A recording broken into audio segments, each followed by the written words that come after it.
बिस्मिल्लाहिर्रहमानिर्रहीम। अस्सलाम वालेकुम स्टूडेंट्स, आप लोग कैसे हैं?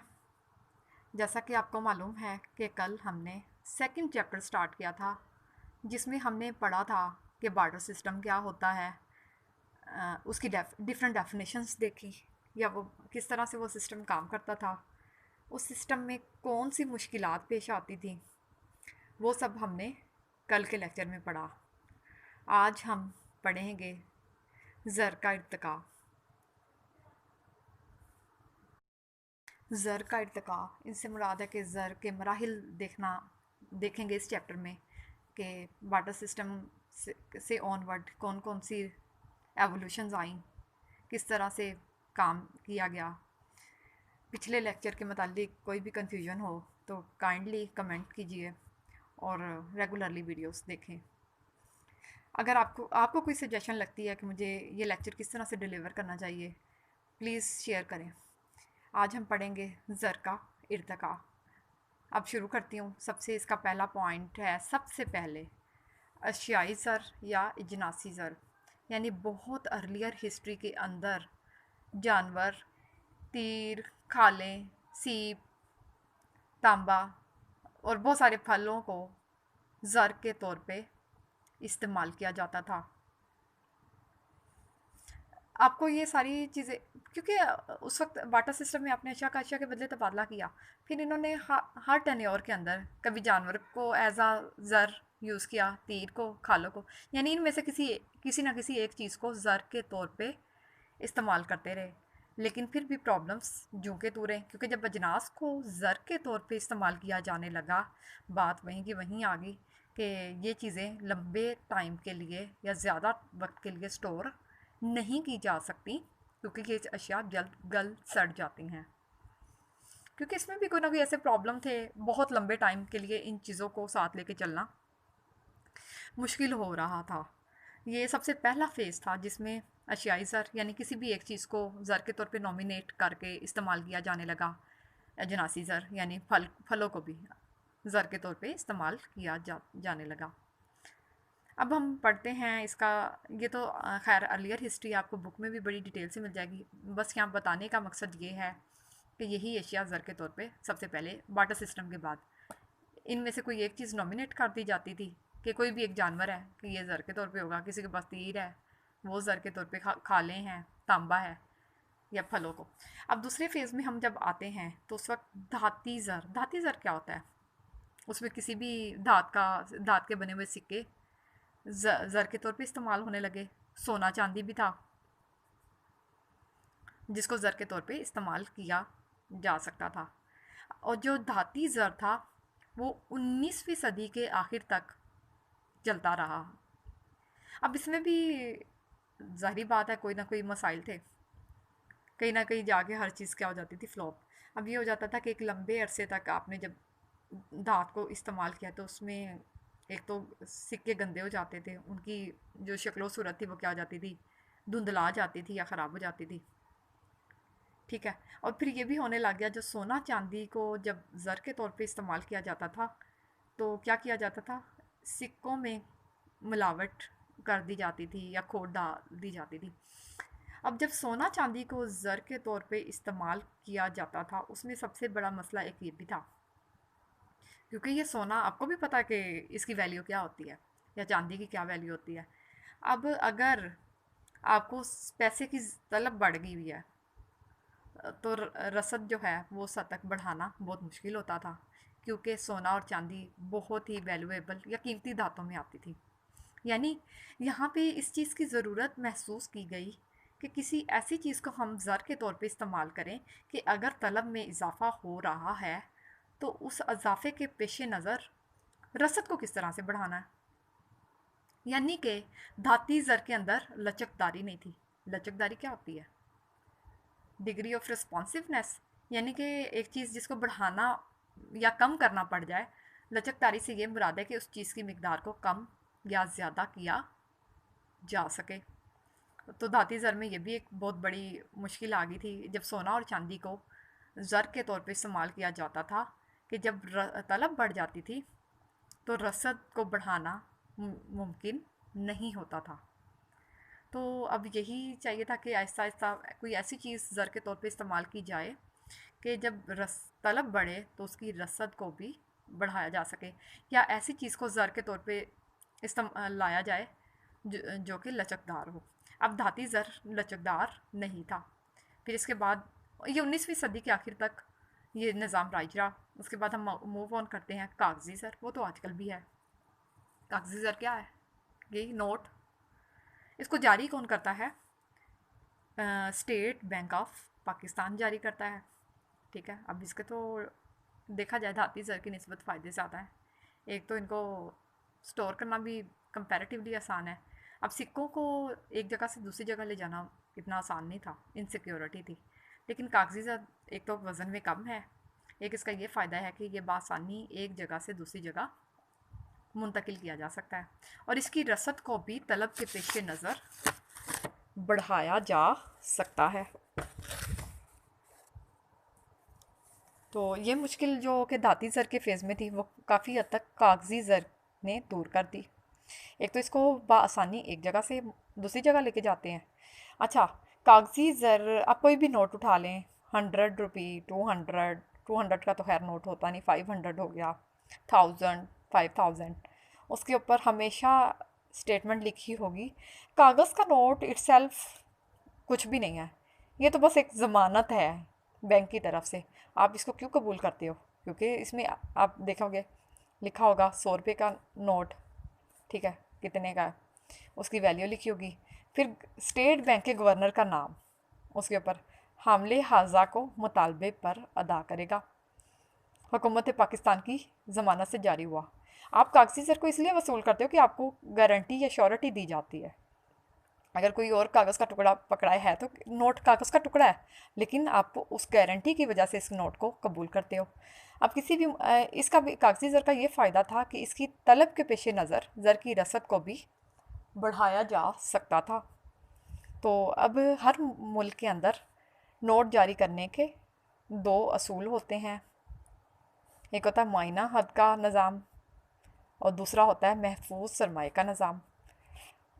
मुआयना हद का यानी कोई भी नोट जारी करना इतना आसान नहीं होता कि आपको जितने पैसों की ज़रूरत है आपने बस छाप लिए, ऐसा नहीं होता। हर काम को करने के, इवन के नोट भी जारी करने के कुछ तौर तरीके हैं, कुछ असूल हैं, आपको उस असूल को फॉलो करना पड़ता है। पहला है मुआयना हद का निज़ाम, यानी कि फ़िक्स फिडुशरी सिस्टम। ये निज़ाम खैर पाकिस्तान में तो नहीं है, लेकिन फिर भी आपको बताना ज़रूरी समझती हूँ। मुआयना हद के निज़ाम में ये होता है कि पार्लियामेंट के अंदर लिमिट सेट की जाती है कि इतने नोट छापे जाएंगे। लेट सपोज़ ये तय किया जाता है कि 5 लाख रुपए जारी करने हैं। 5 लाख रुपए जारी करने के लिए कोई भी चीज़ महफूज रखने की या रिज़र्व रखने की ज़रूरत नहीं होगी। 5 लाख के बाद अगर आपको ज़रूरत पड़ेगी छठा लाख छापने की, तो फिर आपने ऊपर वाले 1 लाख का सोना एक तरफ यानी रिज़र्व के तौर पे रख देना है। ठीक है, ये अमेरिका, बरतानिया या बहुत सारे ममालिक में ये निज़ाम राइज भी है। और दूसरा सिस्टम है महफूज सरमाए का निज़ाम। महफूज सरमाए का निज़ाम ये है कि आपने जितने भी नोट जारी करने हैं उसकी एक लिमिट तो नहीं सेट की जाती, लेकिन आप करते हो। हर लेट सपोज मैं आपको समझाने के लिए 100 रुपये से एग्जांपल दूंगी। आपने अगर 100 रुपये का नोट छापना है तो आप 30 रुपये का सोना क्या करोगे, महफूज रखोगे। यानी आप जितने मर्जी नोट छापें, हर 100 के ऊपर 30, यानी 30% के हिसाब से आपने क्या करना है, सोने को रिज़र्व कर लेना है। ठीक है, और पाकिस्तान में यही चलता है। पाकिस्तान में यही है कि 30% सोना रिज़र्व में रखा जाता है। 100 का नोट छापेंगे तो 30 रुपये का सोना आपको क्या करना है, रिज़र्व कर देना है। अच्छा, हमने ज़र का इर्तिका आज पढ़ रहे हैं। 3 मराहिल हम पढ़ चुके हैं। पहला क्या था, अशियाई ज़र या अजनासी ज़र, फिर पढ़ा धाती ज़र, कागज़ी ज़र, और फिर हमने नोट जारी करने के असूल भी पढ़े कि मुआयना हद का निज़ाम क्या होता है और महफूज सरमाए का निज़ाम क्या होता है। ये तो 3 मराइल हो गए। खैर, कागज़ी ज़र तो इस वक्त भी चल रहा है ना। ठीक है, अब इसकी भी ज़्यादा डिवेलप्ड जो फॉर्म है वो क्या है, एतबारी ज़र। क्या होता है एतबारी ज़र?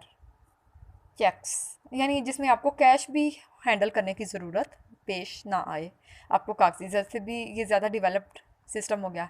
एतबारी ज़र में ड्राफ्ट आ जाएंगे, चेक्स आएंगे, पे ऑर्डर, हुंडियाँ। ये सारे क्या हैं, एतबारी ज़र के आलात हैं। इसको हम इंशाल्लाह next with in a couple of days मैं आपको एतबारी ज़र के आलात के नाम से लेक्चर दूंगी। उसमें हम मज़ीद डिटेल से ये पढ़ लेंगे कि आलात एतबार क्या होते हैं। एतबारी ज़र ये मज़ीद डेवलप जिस जिस जिस तरह से आपका बैंकिंग सिस्टम डेवलप होता जाता है, उसी तरह से आपको आपकी हर काम में या हर टास्क में क्या हो जाती है, आसानी पैदा हो जाती है। पहले पैसे को एक जगह से दूसरी जगह भिजवाना बहुत मुश्किल था। अब ऑनलाइन ट्रांसफ़र सिस्टम ने इस मुश्किल को भी दूर कर दिया है। अब आपने कोई भी चीज़ एक जगह से दूसरी जगह पहुंचानी हो तो वो बहुत आसान आसान हो गया। ये एतबारी ज़र के थे। इंशाल्लाह इनके हालात को हम डिटेल में पढ़ेंगे इससे नेक्स्ट लेक्चर में तो नहीं, लेकिन इंशाल्लाह उससे भी नेक्स्ट लेक्चर में हम इसको डिटेल से पढ़ेंगे। अब हम पढ़ते हैं कि ज़र क्या होता है। इसकी थोड़ी डेफिनेशन पढ़ लेते हैं। डिफरेंट माशियादान ने ज़र की डिफरेंट तारीफ़ पेश की। वॉकर क्या कहते हैं, ज़र से मुराद वो चीज़ है जो बतौर ज़र अपने फ़राइज़ सर अंजाम दे। अब बतौर ज़र सबसे पहली जो प्रायोरिटी होती है बच्चे, कोई भी चीज़ हो, आप जब बाटा सिस्टम में लेन देन करते थे ना, लोग ऑब्जेक्शन लगाते थे हमें ये चीज़ नहीं चाहिए। लेकिन ज़र या पैसा एक ऐसी चीज़ है जिसको कोई भी कबूल करने से इनकार नहीं करता। अच्छा, क्राउथर क्या कहते हैं, कोई भी शय ज़र कहलाती है जिसे आला मुबादला की हैसियत से कबूलियत आमा हासिल हो। आला मुबादला यानी जिसको लोग बिला हिलो हिजत क्या करें, कबूल करें। हर कोई उसको रिफ्यूज़ ना करे, कोई ये ना कह सके, ऑब्जेक्शन ना लगा सके। जो कि पैमाइश कदर और ज़ख़ीरा कदर का काम भी सर अंजाम देती हो। पैमाइश कदर यानी हर चीज़ की वैल्यू। अब हम कहते सेब इतने रुपए किलो, केले इतने रुपए किलो, वो आसान हो गया है। आप बाटर सिस्टम में तो ये मसला था कि सेब की वैल्यू आपको जूतों की टर्म में भी पता हो, कपड़ों की टर्म में भी, अमरूद की टर्म में भी, लीमू। अब इतनी चीज़ों की वैल्यू आपके लिए वैल्यूएट करना बड़ा मुश्किल होता है, क्योंकि जब जब पहले तो लाइफ स्टाइल सादा था, उस वक्त तक तो बात ठीक थी, बाटर सिस्टम बहुत अच्छे से काम कर रहा था। जैसे जैसे जिद्दत आती गई तो बाटर सिस्टम फ्लॉप होता गया। अब पैमाइश कदर का यही मतलब है कि आप किसी भी चीज़ की वैल्यू को ज़र में मैयर कर सकते हैं और ज़ख़ीरा कदर का काम भी सर अंजाम दे। पहले हम पढ़ते आए थे उसकी मुश्किलात में कि बहुत सारी अशिया ऐसी होती थी जिसको आप स्टोर नहीं कर सकते थे। अब खैर से ज़र ने इस चीज़ को भी आसान कर दिया है। आप पैसों को बहुत लंबे टाइम के लिए और बहुत आसानी से क्या कर सकते हैं, महफूज रख सकते हैं। अच्छा, अब जे एम केन्स ने जो ज़र की तारीफ़ की थी वो सबसे बेहतरीन है, उसको ज़रा डिटेल में पढ़ लेते हैं। ज़र वो शय है जिसके ज़रिए उधार के मायदों और कीमत के मायदों की अदायगियाँ चुकाई जाती हैं। हमने पढ़ा था कि बाटर सिस्टम में उधार लेन देन कितना मुश्किल था और किसी भी चीज़ की कीमत को तय करना बहुत मुश्किल था, और जिसकी शक्ल में क़ुव्वत ख़रीद का ज़ख़ीरा किया जा सकता है। ठीक है, अब ये भी एक डेफिनेशन है। अब जे एम केन्स की डेफिनेशन के पॉइंट्स को हम डिटेल में पढ़ लेते हैं। सबसे पहले ये है मुस्तकबिल की अदायगियाँ।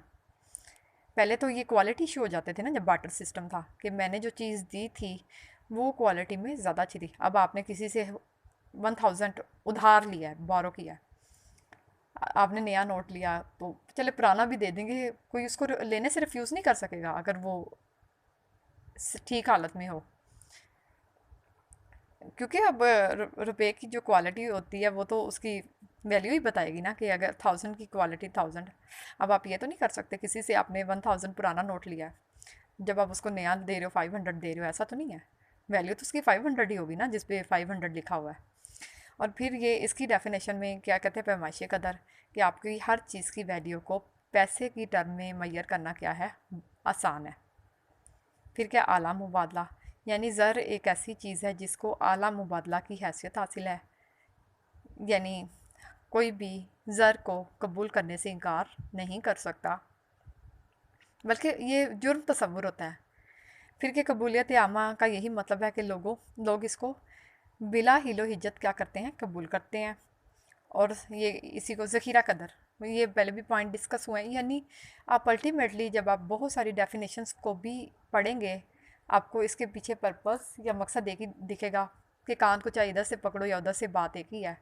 अल्फाज का चुनाव हर एक का डिफरेंट हो सकता है, लेकिन थीम एक ही है, सेम कॉन्सेप्ट है। बच्चे सिर्फ अल्फाज के हेर फेर की वजह से कंफ्यूज हो जाते हैं कि ये कौन सी डेफिनेशन है। आप केन्स की डेफिनेशन पढ़ो, क्राउथर की पढ़ो, अल्टीमेटली ये डेफिनेशन एक ही चीज़ के गिर्द घूम रही होती है, लेकिन हर कोई उसको डिफरेंट एस्पेक्ट या डिफरेंट पहलू से कवर करना चाह रहा होता है। तो ये था हमारा आज का लेक्चर। आज के लेक्चर में हमने पढ़ा कि एक तो ज़र से क्या मुराद है, ज़र की डेफिनेशन पढ़ी। आप इस पॉइंट को पहले पढ़ लें, उस पॉइंट को पहले पढ़ लें, इससे कोई फ़र्क नहीं पड़ता है। किसने ज़र की क्या डेफिनेशन दी उसको डिटेल से पढ़ा। फिर ज़र का इर्तिकाब पढ़ा, ज़र के यानी कि ज़र के हमने मराहिल पढ़े कि किस तरह से कौन कौन सी चीज़ ज़र के तौर पे इस्तेमाल होती थी और किस तरह से। एक दफ़ा फिर आपको आपकी आसानी के लिए थोड़ा सा इस बात को रिपीट करते हैं। ज़र का इर्तिकाब में सबसे पहले क्या होता है, अशियाई ज़र या इजनासी ज़र। उसमें मैंने आपको बता दिया। इंशाल्लाह आप बुक जब खोलेंगे आपको हर चीज़ बहुत डिटेल से समझ आएगी। यहाँ मेरा मकसद बुक रीडिंग करना नहीं है, जस्ट आपको कॉन्सेप्ट देना है ताकि आप चीज़ को अच्छे से समझ सकें। धाती ज़र वो क्या है, उसके मुतालिक हमने काफ़ी डिटेल से डिस्कस किया कि धाती ज़र में कौन कौन सी तांबा, निकल, ये सारी धातें आ जाती हैं। और सोना चांदी को जब हमने ज़र के तौर पे इस्तेमाल किया तो कौन सी मुश्किलात थी। इसकी सबसे ये गैर लचकदार थी, ये प्रॉब्लम था। उसके बाद कागज़ी ज़र आया, उसके मुतालिक हमने पढ़ा। खैर कागज़ी ज़र तो अभी भी आपके सिस्टम में मौजूद है। फिर कागज़ी ज़र से ही ये 2 पॉइंट आगे निकले कि नोट जारी करने के लिए कौन कौन से असूल देखे जाते हैं, मायना हद का निज़ाम क्या है और महफूज सरमाए का निज़ाम क्या है, एतबारी ज़र क्या होता है। मॉडर्न बैंकिंग सिस्टम की बदौलत ही ये चीज़ मुमकिन हुई है कि आप अपने घर में बैठे ऑनलाइन सिस्टम के तहत आसानी से एक अमाउंट या एक चीज़ को एक जगह से दूसरी जगह पहुंचा सकते हैं। और ये ज़्यादा सिक्योर होते हैं बजाय कि आप कैश को हैंडल करें अपने कार्ड्स। हम इंशाल्लाह नेक्स्ट ज़रूर पढ़ेंगे कि एतबारी ज़र के कौन कौन से हालात हैं और वो किस किस तरह से काम करते हैं और ज़र की तारीफ़ क्या है। ये पढ़ी थी। वॉकर ने क्या डेफिनेशन दी, क्राउथर ने दी, और जे एम केन्स की डेफिनेशंस को हमने काफ़ी डिटेल से पढ़ा। उम्मीद तो है कि आपको समझ आ ही गई होगी। आप अगर अपना डेली का लेक्चर डेली बेसिस पे नहीं पढ़ेंगे तो ये बहुत ज़्यादा बर्डन हो जाएगा आप पे बाद में कवर अप करना। इसलिए डेली बेसिस पे अपने लेक्चर्स लाजमी देखें। कोई प्रॉब्लम हो कमेंट बॉक्स में कमेंट करें, इंशाल्लाह आपको रिप्लाई भी दूँगी। कोई क्वेश्चन है ज़रूर पूछें, ग्रुप में भी पूछ सकते हैं। चल अल्लाह हाफिज़, अपना बहुत सारा ख्याल रखें।